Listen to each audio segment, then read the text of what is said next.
is no more asymmetrical hooves. Okay, up here. And she's got pictures and stuff of how to trim the bars, and so that's basically what I came out here to do, which I probably won't video that, I don't know yet. But I want to share some things with you of reputable places that I've found. Now, you know, it would be a good idea for all of you to get yourself a notebook, like so, okay? And like I've got me a picture of a wild horse's hoof here, and I slipped that in there. And get yourself articles and things you can read that aren't just on the internet, so that you can take it out with you. Here, if you can see this, you can take this out with you. Okay, you can take this out with you when you trim. Okay, I start out here. I've got different things. It's time to rethink horseshoes. I got different articles. I have them in plastic there. I have some stuff by Pete Ramey and Barefoot for Soundness by Gene Ovenick. Pictures of the Walls. White Line Strategy Trim by Pete Ramey. Again, I thought I was on Pete Ramey's site when I started doing trimming from the top, because you know how all them pages get linked together. And then when all this happened to me, and the light came on about hoof wall, and I had to recheck some things, I found out that it wasn't Pete Ramey's site. So, I had this trimming from the top here in my book. Gives you all the instructions, everything like that I printed out, and I followed for a year, and it destroyed my horse's feet. So I'm taking all this out and throwing it away. Nothing against these people, because what they have done is they have picked up a tradition that came out of Farrierism. Sounds like Phariseeism, doesn't it? Out of Farrierism, that is inaccurate and should not be done in natural hoof trimming. So I'm taking out every one of these. Here we go, and there we go, we're getting rid of that. Okay, here's an article you might want to look up that's absolutely awesome, called Uniform Sole Thickness. Gives you some great pictures where you can really see the soles. That is a reputable, good site there too. And what I'm going to do is I'm going to introduce you. Look at this Swedish Hoof School on YouTube and look at these videos. She does some awesome things. The way she cuts hooves, usually when you see a cadaver hoof opened up, it's from cut up this way and you just see the inside.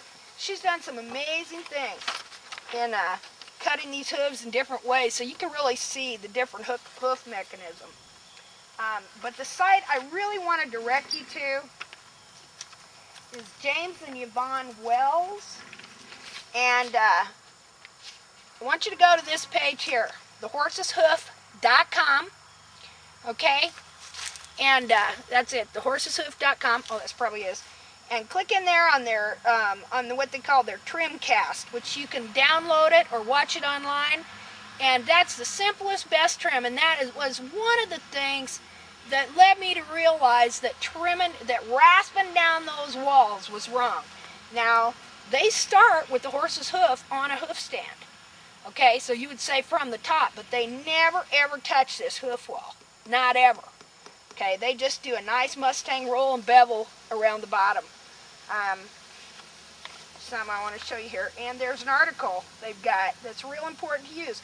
You know, print out some of this stuff and put it in a book. Put it in a book you can take with you and read, or so you don't always have to be clicking around on the internet. And you can get an example by looking at your book, doing your horse's hooves, things like that. They do an awesome article called Hoof Corner, Our Way of Trimming the Mustang Roll, and give you some wonderful examples. And I'll tell you what, I started doing this trim. This is the best trim that I've seen up to date. It's made a complete difference in my horse's hooves. I do it with a grinder, but I've also done it with a rasp. And so anyway, please check that out. Please make yourself a book. Put these kinds of things in a book so that you can refer to them when you're out with your horse. Okay, so this is going in my book, James and Yvonne Wells site, and their stuff on the Mustang Roll and their information about their trim cast. Please go watch that. Okay. Now again, this is, you know, I'm not telling you guys this stuff to cut anybody down or talk disparagingly or anything like that. I'm just warning you that everybody and their dog ain't right, including me, because as I said, I had some videos on where I trim from the top, just like what they teach. And, you know, through a series of events, circumstance and on purpose, whatever, I came to realize that I was doing some very detrimental things by rasping down that wall like they teach you in farrierism. Again, I want you to see that, how they rasp down the wall just like that.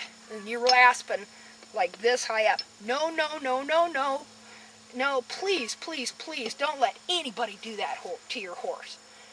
Don't do it to your horse if you're doing quit. And don't let any farrier or barefoot trimmer, I don't care who they are, I don't care, you know, if they're the god of barefoot trimming themselves. You know, say, nope, when you're trimming, you're only taking off this much. Right here. See? Right there around the bottom. Just about as much as a horse would take off if he was walking or running or something like that. Okay. Okay. And so anyway, long story, longer or shorter, you know, I really had a decision to make, because I put those videos on, and there was a lot of people that said, hey, I really like those and stuff, you know, and then I came to this realization about a month afterwards that this was all wrong, and so, you know, I took them off. And here's the thing, folks. Natural trimming, barefoot trimming, you know, we're all advancing in what we know and things like that, and people are finding out that things they used to believe aren't right and changing and stuff like that. The bad thing is, a lot of times when people write a book or do a video or write something or tell somebody something or something like that, and then they find out it's wrong, you know, they're not going to come back to you and say, oh, I was wrong, because by then a lot of these people have written books, they've had websites, they've got thousands of people that are following them and stuff like that. And it's a really hard thing for them. It's not right, I know, but it's a really hard thing for somebody to come back and say, hey, I was wrong. You know I taught you this and you've been following me, but don't do it, I was wrong. Well, you know, that's just the honest thing to do. But you're going to find that people rarely, if never, will ever do that. Even if they find out down the line that what they've been teaching people is wrong. It happens in every area of life. It happens in horseshoeing and horse trimming and horse training. It happens in religion especially. That's how we wind up with so many denominations and everything else. You know, everybody following that one man, you know, and then somebody happens to find out something a little different, you know, and they say, hey, well, what about that? Oh, no, our founder, no, he never talked about that. Well, okay, fine, then I'm leaving, I'm starting another church, whatever. You know, people don't want to recant. They don't want to keep learning more. So don't let that happen to you in hoof care or anything else in your life, please. You know, keep learning, keep realizing that anything you know could be subject to error. You know, keep your heart open to learn and to consider. You know, it's not always easy to change your mind, but, you know, for your own benefit in every area of life, you know, and for your horse's benefit, stay open to learn, stay meek of heart, stay humble. Hi, Leah. Beautiful barn. Got